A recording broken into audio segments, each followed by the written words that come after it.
Good morning, you wonderful one. Good morning, my dear universe. Here comes a nice day, no matter what the sleepy voice say. Good morning to me and to you. Are we ready for something great and good?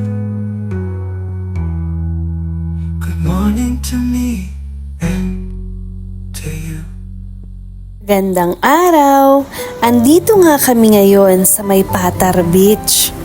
Pagkatapos nga namin kumain, dumiretso na kami sa dagat.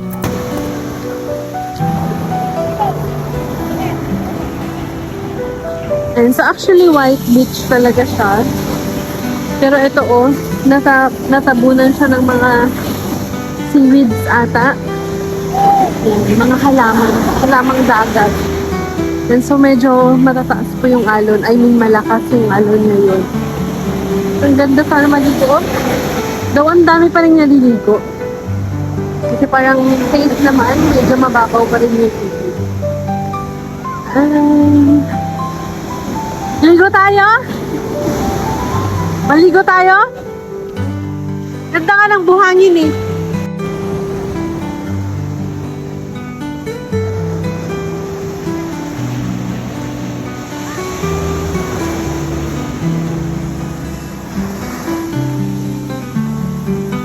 Naabutan nga namin na sobrang dami ng seaweeds sa may buhanginan. Pero ang maganda doon, may mga naglilinis na. Kaya kitang-kita mo talaga yung ganda ng beach na to.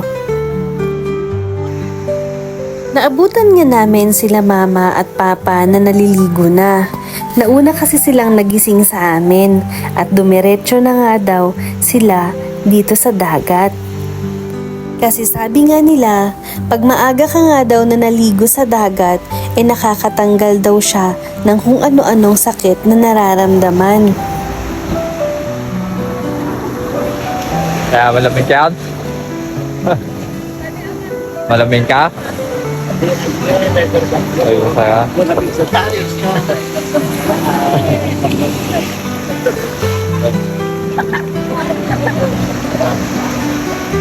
Bakit? Gusto niya? Oo, malakas!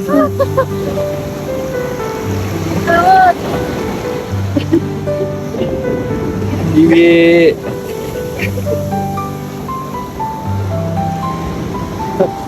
Sakat ka yung ulan. Nakapabasa si Bati. Ha?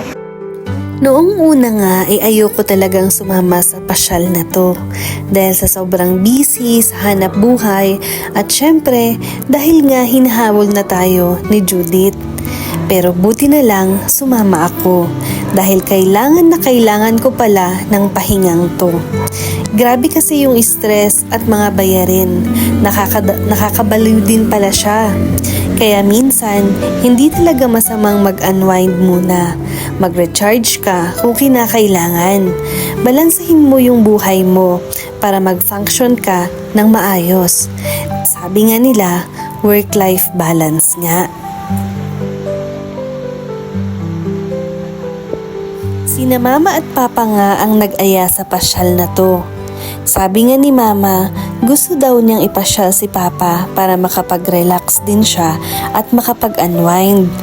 Nga pala, sa mga bagong panood ng vlog namin, bago pa man kami na kidney transplant ng asawa ko, si papa naman yung nagkasakit at nagdialysis. Ang sarap nilang pagmasdan, no? Masaya at nag-e-enjoy.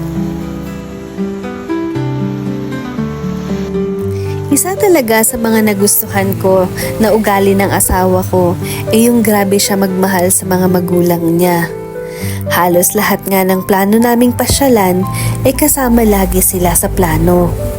Sabi nga nila, deserve din talaga ng mga magulang natin makita kung ano yung mga nakikita natin. At tulad nga ng sabi ng asawa ko, ipasyal lang daw sila ng ipasyal habang malakas at kaya pa nilang mamasyal. Siyempre, ang mag-create ng madaming memories na kasama sila.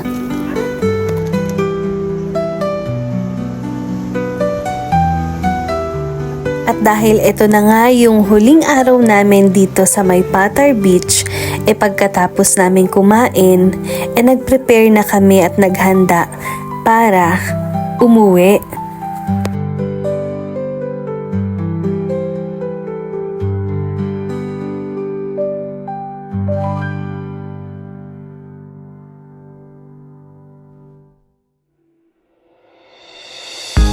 Pangalawang pagkakataon nga na nakapasyal kami dito sa Bolinao, masasabi ko talaga na napakaganda ng experience namin dito. May mga first time kami na una naming nasubukan dito at nag-enjoy talaga kami sa lugar na to.